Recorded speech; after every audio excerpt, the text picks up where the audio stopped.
గారిని అరెస్ట్ చేసినాక మీ పార్టీలో కొంతమంది సంబరాలు చేస్తున్నారు. మీరు కూడా సంబరాలు చేసుకున్నారంటున్నారు. నిజమా? లేదండి. ఎవ్వరు చేయలే. నాకు తెలిసి మా సీఎం గారు ఒకటే చెప్పారు అందరికి కూడా. హ్మ్. ఎందుకంటే కష్టం వచ్చినప్పుడు మనము ఎగిరి పడకూడదు. ఆ కష్టం మనం కూడా ఒకసారి అనుభవించాము. ఓహ్! అందువలన ఇప్పుడు వాళ్ళ వైపు బాధ ఉంటుంది గనక మీరెవ్వరూ కూడా అతిగా పోబోకండి. కానీ అతను చేసిన తప్పేంటనేది మాత్రం వివరంగా చెప్పండి. ఓహ్! ఎందుకంటే లేకపోతే మనమే అరెస్ట్ చేశామనేది ఎక్కువగా వాళ్ళు ప్రొజెక్ట్ చేస్తా ఉన్నారు గనక. అది కాదు ఇతను చేసిన తప్పు ఇదని చెప్పండి తప్ప ఎవ్వరూ గూడా సంబరాలు చేయటం ఇలా చేయొద్దన్నారు.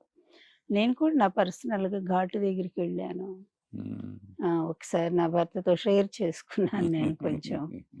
ఎందుకంటే మీ అందరికీ తెలుసు ఎన్నో ఏళ్లుగా నేను ఆయన కోసమే నిలబడ్డాను. హ్మ్. ఆయన బాధేంటో పంచుకున్న దానిగా ఇన్నాళ్ళకి కనీసం ఆయన ఆత్మకు శాంతి కలిగి ఉంటుందేమో అని నేను వెళ్ళానన్నమాట. హ్మ్. అంతే తప్ప అక్కడ కూడా నేనేమి మాట్లాడలేదు. బ్యాలెన్స్‌గానే మాట్లాడాను. హ్మ్. ఇంకా భువనేశ్వరికి నేను సానుభూతి కూడా చెప్పాను నేను. హ్మ్. అంటే ఎంత కాకపోయినా మీకు ఫ్యామిలీ మ్యాటరే కదా! అవుననుకున్నా, కాదనుకున్నా అల్లుడే అవుతాడాయన. అయినా సో కూడా ఆయన అల్లుడుగా ప్రవర్తించి ఉంటే నేను నిజంగానే వాళ్ళ కుటుంబంలో ఈ పాటికి నేను కూడా అలా ఉండి వాళ్ళ వైపు ఉండుండేదాన్నేమో. హ్మ్. కానీ ఆయన అలా చేయలేదండి. ఆయనే కాదు ఈ కుటుంబం మొత్తం కూడా మమ్మల్ని వెలేసినట్టే చూశారు. చివరికి తండ్రిని కూడా బయట పెట్టుకున్నారంటే ఇంకా ఏం కుటుంబం అనుకోవాలండి. ఆ ఫీలింగే లేకుండా చేశారు గదా! ఒకవైపు నుంచి ఎంత అనుకున్న ప్రయోజనం ఏముంటుంది? చప్పట్లు కొట్టాలంటే 2 వైపులు 2 చేతులు కలవాలి గదా! ప్రేమలు రావాలన్నా అంతే రావాలి. ఓహ్! పైగా ఒక తప్పు చేసి ఎన్టీఆర్ గారు ఎలాంటి వ్యక్తో అందరికీ తెలుసండి ఓహ్! ప్రపంచమంతా. ఒక నిజాయితీపరుడు, నీతిమంతుడు. ఒక్క రూపాయి మాత్రమే ఆయన సాలరీ తీసుకొని ప్రజలకు సేవ చేసిన మనిషి ఆ వయసులో కూడా. ఓహ్! అవినీతికి ఆమడ దూరం ఉండే మనిషి. అలాంటి వ్యక్తి అల్లుడుగా వచ్చి ఇంత దారుణంగా కొన్ని లక్షల కోట్లు ఎగబాకాడంటే అతని కరప్షన్ మేము చెప్పటం కాదుగా. ప్రపంచం అంతా ఈ మన టెహల్కా డాట్ కామ్ నుంచి మరి అనేక సంస్థలు ఆ రోజుల్లో కమ్యూనిస్టులు కూడా పుస్తకం రిలీజ్ చేశారు కదా. ఓహ్! అవినీతి జమానా, బాబు ఖజానా, అలాగే వరల్డ్ బ్యాంకు జీతగాడు, ఇలా ఎన్నో పుస్తకాలు ఆయన మీద వచ్చాయి. అవును. 20 కేసుల దాకా ఆయన మీద అవినీతి మీద కేసులు పడ్డాయి. అయితే సరే మేనేజ్ చేసుకోవటంలో ఆయన దిట్ట గనక ఇన్నాళ్ళు కూడా సేవ్ అవుతూ వచ్చాడు. ఇప్పుడు కూడా ఇది రాష్ట్ర ప్రభుత్వం ఇన్వాల్వ్‌మెంట్ కాదండి. హ్మ్. తర్వాత అయింది. మొన్న అయ్యారు తప్ప. అసలు మాకు తెలియని కూడా తెలీదు. నిజం చెప్పాలంటే మా ప్రభుత్వానికి కూడా తెలీదు. హ్మ్. ఎప్పుడైతే ఎందుకంటే ఈ 2018లోనే ఇది జీఎస్టీ వాళ్ళు, అదేవిధంగా ఐటీ వాళ్ళు అప్పుడు ప్రభుత్వానికి లేఖ రాశారు. హ్మ్. పూనాలో దొరికిపోయాడతను. అవును. అందువల్ల ఇట్లా ఏవో అవకతవకలున్నాయి. మీ ప్రభుత్వం నుంచి వచ్చిన మనీ అదేంటో కనుక్కోండి. ఆయన ముఖ్యమంత్రిని గూడా వాళ్ళు బ్లేమ్ చేయలేదండి ఆ రోజు. హ్మ్. ఇది ఇట్లా జరిగింది. ఆ డబ్బు ఎటు పోయిందో తెలియట్లేదు. ఆంధ్రప్రదేశ్ నుంచి వచ్చింది డబ్బు. కొంచెం మీరు ఎంక్వైరీ చేయండంటే, అతను వెంటనే అయి పక్కన పడేయటమే కాకుండా, ఎవరైతే వా సి వాళ్ళ మీద ఐటీ వాళ్ళు ఎంక్వైరీ చేస్తున్నారో, వాళ్ళ మీద పై అధికారులకి ఆయన కంప్లెయింట్ చేయించారు. అదే హ్మ్. వ్యక్తి చేత. ఓకే. ఆ పై అధికారులు కంప్లెయింట్ చేసేసరికి అప్పుడు ఐటీ వాళ్ళకి కోపమొచ్చింది. హ్మ్. అరే! ఇంత ఓపెన్‌గా దొరికిపోయి మేము బయట పెడితే దాన్ని సరిజేయాల్సింది పోయి, హ్మ్. మా మీదే కంప్లెయింట్ చేశారని వాళ్ళు మొత్తము ఏ టు జెడ్ తీగలాగుతారే, హ్మ్. ఆ విధంగా కేసు పూర్వాపరాలన్నీ కూడా బయటికి లాగారండి. ఓహ్! అందుకని ఇన్ని వేల మంది సాక్షులు హ్మ్. ఇంతకాలం దాదాపుగా అంటే 2018 అంటే చూడండి ఇప్పటికి ఓహ్! దాదాపు 6 సంవత్సరాలుగా వాళ్ళు ఆ కేసు పూర్వాపరాలండి ఏ టు జెడ్ మొత్తం బయటికి లాగితే 2 కేసుల్లో కూడానండి. అటు అమరావతి భూముల కేసు 118,00,00,000. హ్మ్. అదేవిధంగా ఇక ఇది స్కిల్ డెవలప్‌మెంట్ కేసు అయితే 370,00,00,000. అతి దారుణంగా బయటపడిపోయినాయి. ఎన్ని సాక్ష్యాలంటే వాళ్ళు సేకరించింది. వాళ్ళు దలుచుకుంటే అంతే గదా! అవును. మీరు చెప్తున్నారు అన్నీ బాగున్నాయి. మీరెందుకంటే మీరు ఒక్కళ్ళే కాదు. మీ పార్టీ వాళ్ళు కూడా చెప్తున్నారు. అట్ ద సేమ్ టైమ్ వాళ్ళు అసలు ఇది కేసే లేదంటున్నారుగా వాళ్ళు. ఇప్పుడు అసలు కేసు లేదు, ఇప్పుడు పాడు లేదు. ఊరికే చేస్తున్నారు. మాటకి, చేతకి చాలా దూరం ఉంటుంది గదా! లీగల్ అంటే లీగలే కదా! హ్మ్. ఇప్పుడు ఈడీ కేంద్ర సంస్థ, అవును. ఐటీ కేంద్ర సంస్థ ఐటీ. అదేవిధంగా జీఎస్టీ అంటే ఇంకా పవర్ఫుల్ సంస్థ దేశంలోనే ఈరోజు.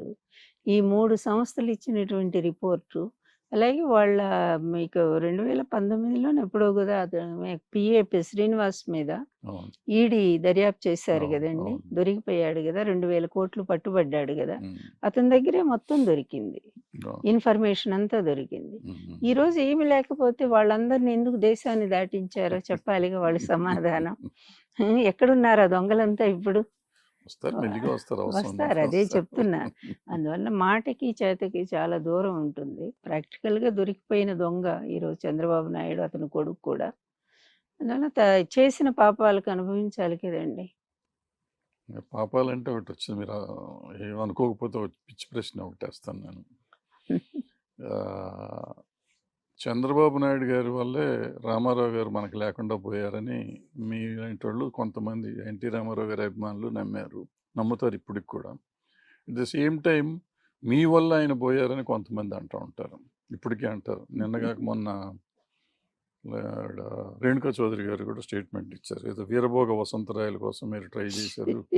సో, దాంతో ఆయన ఆ బాధలో పోయారని. ఏదైనా గానీ అల్టిమేట్‌గా ఆంధ్రులకి, ప్రతి తెలుగువాడికి ఆయన దేవుళ్ళంటే ఆయన లేకుండా పోయాడు. ఎవరి వల్ల అనేది. ఒక్కటే రెడ్డి గారు మీకు చెప్పేదేముంది. లాస్ట్ మినిట్ వరకు కూడా ఆయన ఎవరితో ఉన్నారు? లక్ష్మీ పార్వతితోనే ఉన్నారు. అవును. చివరి క్షణం వరకు కూడా ఏ భార్య గౌరవాన్ని ఆయన కాపాడారు. అంటే ఆమె మంచిదైతేనే కదా! ఆయన అలా తన భార్య గౌరవం కోసం నిలబడగలిగేది. ఇప్పుడు బయట వాళ్ళు తప్పు చేసింది బయట వాళ్ళు. పదవి లాగింది వాళ్ళు. అవమానం చేసింది వాళ్ళు. ఆయన బ్యాంకు ఖాతాలన్నీ స్తంభింప చేసింది వాళ్ళు. అవును.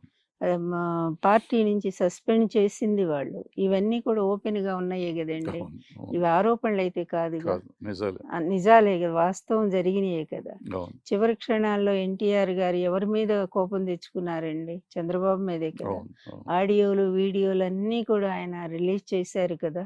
అవును. చంద్రబాబు చేసిన దుర్మార్గం ఇప్పుడైతే చాలా వైరల్ అయి తిరుగుతా ఉంది అవును. సోషల్ ఇప్పుడు మీడియా. ధర్మపీఠం నేను ఆయన ఉన్నాను. అప్పుడు మాట్లాడిన ధర్మపీఠం మాటలు, చేశాం కదా! మీరు వచ్చారు, ఆయన చేసిన అన్నారు. మాటలు హ్మ్. ఎక్కడైనా ఎన్టీఆర్ గారు తన భార్య గురించి ఒక్క చెడ్డ లేదు మాట చెప్పలేదు. మాట్లాడారండి. ఈమె వల్లే నాకిలా నష్టం జరిగిందని ఒక్క మాట చెప్పారండి. మరి వీళ్ళు ఎంతమంది ఏం మాట్లాడితే నాకెందుకండి భరద్వాజ్ గారు? హ్మ్. అసలైన మనం ఎవరినైతే దేవుళ్ళలాగా చూస్తున్నామో, ఎవరినైతే అభిమానిస్తున్నామో, ఆ వ్యక్తి నా భార్య దేవత లాంటిదని చెప్పినప్పుడు, ఆ సర్టిఫికేట్ ముందు వీళ్ళు మాట్లాడే మాటలు ఎంతండి? హ్మ్. అందుకే వీళ్ళెవరిని నేను లెక్క చేయదలుచుకోలేదండి. అందువల్ల వీళ్ళెన్ని పిచ్చి మాటలు మాట్లాడినా వీళ్ళంతా గూడా ద్రోహులు, దొంగలు. హ్మ్. దొంగలు మాట్లాడే మాటలకు విలువుంటుందా? వెన్నుపోటుదారులు మాట్లాడే మాటలకు విలువుంటుందా? చివరి క్షణం వరకు నేను ఆయన్ని నమ్మాను, ఆయన నన్ను నమ్మారు. మా ఇద్దరి జీవితం అలా ముడిపడిపోయింది. నేనొచ్చాక ఆయన కలిసొచ్చిందని ఎంతో నమ్మారు. అవును. అలాగే ఆయన ఆశయాల అడుగుజాడల్లో ఒక్క రూపాయి నేను ఎప్పుడైనా ఎవ్వరి దగ్గరైనా తీసుకున్నానా అండి? ఎవ్వరైనా ఒక్కళ్ళు చెప్పగలరా అసలు? దయాకరా అదెవరో ఏదో వడ్డాణం ఇస్తే మంత్రి స్థానం మీరు చెప్పారని దుర్మార్గుడు. చెప్తారు. నేను అందుకే కేసీఆర్‌కి కూడా లెటర్ రాశానండి. హ్మ్. కేసీఆర్‌కి రాశాను లెటరు. తర్వాత సంతోష్ కుమార్ అని వాళ్ళ ఎంపీ ఉన్నాడు ఎంపీ గదా! ఉన్నాడు. అవును. ఇప్పటికి నా ఫోన్‌లో ఉంటదండి. హ్మ్. ఆయనతో మాట్లాడి ఈ దుర్మార్గుడు ఇలా వచ్చి మాట్లాడుతున్నాడు. హ్మ్. హ్మ్. స్వయంగా అతనికి పంపానండి నేను. హ్మ్. నీకు నిజంగా ఇప్పుడు మనవలు, మనవరాళ్ళు ఉండుంటారు గదా! అవును.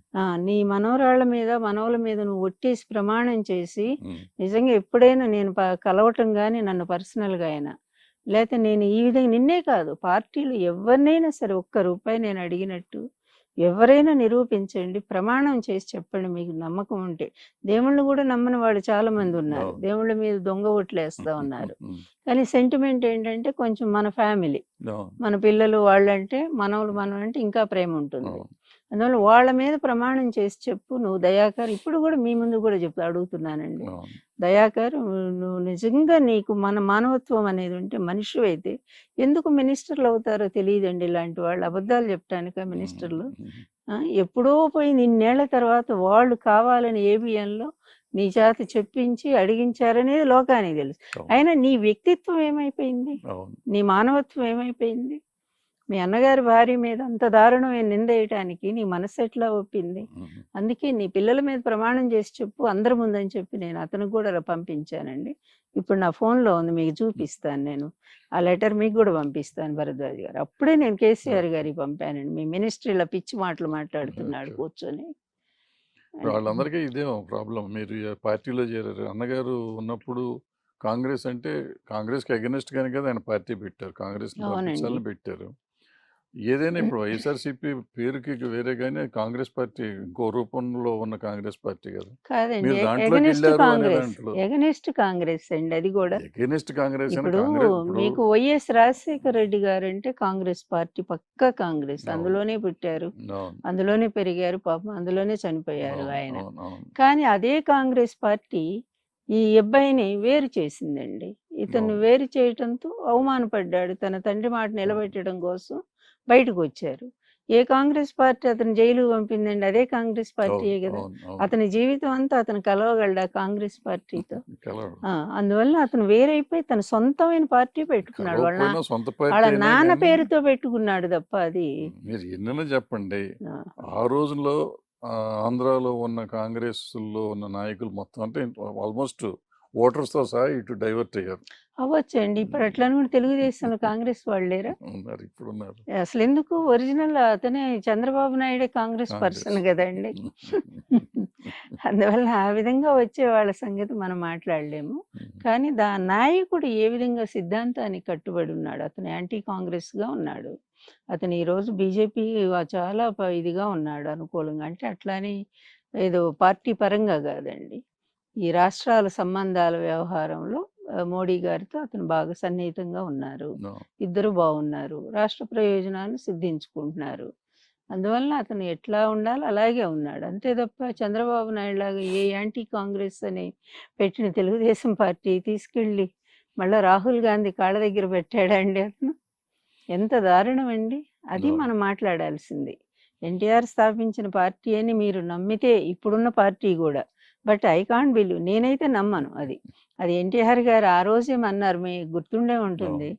ఎన్టీఆర్‌ని ఏ విధంగా అయితే వెన్నుపోటు పొడిచిందో ఈ పార్టీలో వీళ్ళంతా గూడా, ఈరోజు నాతో పాటే నా పార్టీ గూడా పోయిందని ఆయన ఆ రోజే అవును. జెప్పారండి. అందువల్ల ఆ పార్టీ ఆయనతో పోయిందండి. ఆ సిద్ధాంతాలు కలిగిన పార్టీ, అవును. పేద వర్గాల కోసం పుట్టిన పార్టీ, బీసీ వర్గాలకు పెద్దపీట వేసిన పార్టీ, పేదవాడికి అన్నం పెట్టిన పార్టీ, రైతుకు అండగా నిలబడ్డ పార్టీ. అలాంటి పార్టీ ఎన్టీఆర్‌తో పోయిందండి. ఈరోజు ఉన్నదంతా ఎవరండి అక్కడ? దొంగలు, అవును. అంత దగాకోర్లు, మోసగాళ్ళు, డిఫాల్టర్స్, బ్యాంకులు మోసం చేసిన వాళ్ళు, కార్పొరేట్ వ్యక్తులు, శక్తులు, తర్వాత అతని బినామీలు. ఇదా అవును. అండి తెలుగుదేశం పార్టీ సిద్ధాంతం? అందువల్ల ఆ పార్టీ మేము నమ్మమండి అసలు. అది కానీ ఎన్టీఆర్ మీరు పార్టీ మీరు అంటే. ఎన్టీ రామారావు గారి భార్యగా ఏ పార్టీలో చేరకుండా ఉంటే బాగుండేదేమో. లేదండి. భరద్వాజ్ గారు, నాకు సిద్ధాంతం మొదటి నుంచి ఒక్కటే అండి. నేను నిజంగా పవర్ ఆశిస్తే 2014 ఎలక్షన్‌లో నేను అబ్బాయిని సీట్ అడిగుండాలి. అవును. కదా అండి! ఎందుకంటే అప్పటికే పార్టీకి చాలా నేను చేస్తూ వచ్చాను. అవును. అడిగారు గూడా ఆ బాబు. అమ్మా మీరు కంటెస్ట్ చేస్తారా? ఇది పెదకూరపాడు ఖాళీగా ఉంది. మీరు చేస్తారా అన్నారు. వద్దులే బాబు, నాకు అసలు ఆ ఇంట్రెస్ట్ లేదు. నేను వచ్చింది వేరు, నా ఉద్దేశం వేరు. నాకు ఒక డయాస్ కావాలి. నా పార్టీ అయిపోయింది దాని పని. అది రద్దు చేశారు. ఎలక్షన్ కమిషన్ రద్దు చేసింది. మరి నాకు శక్తి ఏదండి? డబ్బులు లేవు, తర్వాత కేడర్ లేదు. అలాంటి పార్టీ 15 ఏళ్ళు నడిపానండి అట్లాగే. 2014లో ఎప్పుడో అది రద్దు అయిపోయిందండి ఆ పార్టీ. అయిపోయినాక అప్పుడు నేను వెళ్ళాను. ఈ పార్టీకెళ్ళి చేరిపోయాను. అదే చెప్పా, బాబు నేను ఏ రాజకీయ ప్రయోజనం కోసం రావట్లేదు. నాకు డయాస్ ఇవ్వండి చాలు. నా బాధ నేను చెప్పుకోవటానికి. నా భర్తకు జరిగిన అన్యాయం కోసమే నేను ఇన్నాళ్ళు నిలబడ్డాను. అది నేనేంటో కూడా జనానికి తెలియాలి. పవర్ కోసం వచ్చిందని వీళ్ళు ప్రచారం చేశారు. దారుణంగా చేశారు. అధికారం కోసం వచ్చి. ఆ రోజే నేను ఏ ఒక్క పదవి తీసుకొనుంటే వీళ్ళన్నా గూడా ఒక్కటే భరద్వాజ్ గారు, ఈ మహిళ అనేసరికి ఒక చిన్న చూపు ఈ సమాజంలో. అందువల్ల ఆడవాళ్ళకి మంచితనం ఉండకూడదు అని నమ్ముతారండి వీళ్ళు. ఆడవాళ్ళకి ఆదర్శాలు ఉండకూడదు అనేటువంటి కరుడుగట్టిన కొంత వ్యవస్థ, మీలాంటి పెద్దలు కాదు, ఆ కరుడుగట్టిన కొంత వ్యవస్థలు ఏంటంటే, స్త్రీలకు ఆదర్శాలు ఏంటి, స్త్రీలకి పోరాటం ఏంటి, అనేటువంటి ఒక వ్యవస్థను ఎదిరించి నిలబెట్టడం అనేది ఎంత కష్టమైన విషయమో. అవును. దానికి ఘోరంగా నా జీవితం బలైపోయిందండి. ఎన్ని రకాల నిందలంటే, నా వ్యక్తిత్వం వేరు, నా చదువు వేరు, నా కులం వేరు, నా స్థలం వేరు. అన్నిటిని నా స్థలం కాదన్నారు. నా కులం కాదన్నారు. ఎంత ప్రచారం చేశారంటే కమ్మాళ్ళల్లో, ఈమె కమ్మే కాదు వేరే ఎక్కడి నుంచో పుట్టిందన్నారు. అన్నిటికి నేను మౌనంగానే తల వంచానండి. దారుణమైన నిందలు. ఈమె అధికారం కోసమే వచ్చింది. అందుకే ఎన్టీఆర్‌ని చంపేసిందని కూడా వీళ్ళే ప్రచారం చేశారు. ఇందాక అప్పుడు చెప్పారు చూసారు కదా. కదా! ఇన్ని భరించి ఒక్క స్త్రీ నిలబెట్టడం అంటే, వాళ్ళ ఉద్దేశ్యం ఏంటంటే ఈ దేశం వదిలి పారిపోతాననో, లేకపోతే ఆత్మహత్య చేసుకొని చచ్చిపోతాననో అనుకున్నారు వాళ్ళు. కాకపోతే నేనేంటంటే ఒక కమ్యూనిస్ట్ కుటుంబం నుంచి వచ్చానండి. మా ఫాదరు చాలా రియల్ కమ్యూనిస్ట్. ఆయన ఇప్పుడున్న కమ్యూనిస్టులు కాదు. ఆయన చాలా నిజాయితీపరుడు. ఆయన ఒక్కటే చెప్పారు నాకు, "నేను ఆస్తులేమి ఇవ్వలేదు కానీ నిజాయితీని మాత్రం నువ్వు అంటిపెట్టుకొని ఉండమ్మా. అదే నీకు ఎప్పుడైనా కాపాడుతుంది నిన్నని" చెప్పారు నాకు. ఆ ధైర్యం నాకుంది. అందుకనే నేను నిలబడ్డాను. నాకు జరిగిన అన్యాయం గురించి కూడా నేను మాట్లాడట్లేదండి. ఎన్టీఆర్ గారి చివరి రోజుల్లో మీరు చాలామంది చూసే ఉంటారు. ఆయన అనుభవించిన మానసిక క్షోభ ఇప్పటికి తలుచుకుంటే నా కళ్ళ ముందు ఆయన రూపం కనిపిస్తదండి. కలిసిన వాళ్ళందరికి కూడా కళ్ళ వెంట నీళ్లు పెట్టుకొని, చూసారా నా వాళ్ళు అనుకున్న వాళ్ళే నాకింత ద్రోహం చేశారు. నేనేం తప్పు చేశాను? ప్రజలకి నేనేం అపకారం చేశాను? రూ. 2 బియ్యం నేను ఇవ్వలేదా? మళ్ళా మద్యపాన నిషేధం తీసుకొచ్చి ఆడవాళ్ళకి ఇవ్వలేదా? అలాగే రైతులకి ఇవ్వలేదా? అందరికి అన్ని మేలు చేశాను కదా! పార్టీ వాళ్ళకి ఏం నష్టం చేశాను? ఇంతమంది గెలిపించాను నేను. మంత్రులయ్యారు. కార్పొరేషన్ 3000 కార్పొరేషన్ పదవులు ఇచ్చారండి ఆయన వచ్చాక. ఎలక్షన్స్ అన్నీ సక్సెస్ఫుల్‌గా పంచాయత్‌తో సహా అయినాక అప్పుడు వెన్నుపోటు పొడిచారండి. ఎంత ప్లాన్‌గా ఉన్నారో చూడండి అసలు. అట్లా వాడుకొని ఆయన్ని నన్ను ఇలా చేశారు. ఈ బాధ నేను ఎవరికి చెప్పుకోవాలి అని పాపం సింహగర్జన సదస్సు ద్వారా ఆయన బయటకొచ్చి అందుకే ఆడియోలు చేయించారు. జామాత దశమగృహ మన మహారథి గారి ద్వారా చేయించారు. మాకెవ్వరీ తెలీదండి ఆ క్యాసెట్ చేస్తున్నట్టు కూడా లాస్ట్ మినిట్ వరకే. ఆయన తీసుకొచ్చి మన రామానాయుడు గారు ఆ స్టూడియోలోనే చేశారండి. తెచ్చి ఆయన తెల్లవారు చనిపోతారని ఈ రోజు ఇచ్చి వెళ్ళారండి క్యాసెట్స్. ఆ రోజు రాత్రి 10ంటికి వచ్చి ఆయన ఆ క్యాసెట్స్ ఇచ్చి వెళ్ళారు. కిందకి వెళ్ళారు ఈయన. ఏం 10ంటప్పుడు ఇప్పుడు ఎవరు వచ్చారా అనుకున్నాను నేను ఆ రోజు. కిందకి వెళ్ళి వచ్చాక అంటే రామానాయుడు వచ్చారులే అన్నారు. ఏంటండి అంటే ఒక క్యాసెట్ చేయించానులే అని అప్పుడు చెప్పారు. పేరు కూడా చెప్పలేదు నాకు నిజంగా. అట్లా చేయించి రెడీగా పెట్టుకున్నారు అక్కడ రిలీజ్ సింహగర్జన సదస్సులో రిలీజ్ చేద్దామని. నాకు బాధ ఒక్కటేనండి, ఆయన పోరాటం కొంతవరకు కొనసాగి ఉండే వరకు ఆయన బ్రతికుంటే బాగుండేదండి. ఎలాగ 96 ఎలక్షన్స్ వచ్చాయి. ఆ ఎలక్షన్‌లో అవునన్నా కాదన్న ప్రజలంతా ఎన్టీఆర్ వైపే నడిచేవాళ్ళండి. ఈ పోయిన వాళ్ళు కూడా వెనక్కి తిరిగి వచ్చేవాళ్ళు. ఆయన ప్రైమ్ మినిస్టర్ అయ్యి ఉండేవారండి వరదరాజు గారు. టైం అట్లా ఉంది, ఆ పీరియడ్ అలాంటిది అది. వాజ్పేయి గారు కూడా ఒక స్టేట్మెంట్ ఇచ్చారు ఆ టైంలో, ఈసారి మేము ఎన్టీఆర్ గారిని బేషరతుగా సపోర్ట్ చేస్తాం ప్రైమ్ మినిస్టర్గా. అందుకనే ఢిల్లీ పెద్దలకి హక్కు అప్పుడు కూడా కాంగ్రెస్తోనే చేయగలిపాడండి ఇతను. ఈయన ప్రైమ్ మినిస్టర్ కాకూడదని పివి నరసింహారావు గారి కోరిక.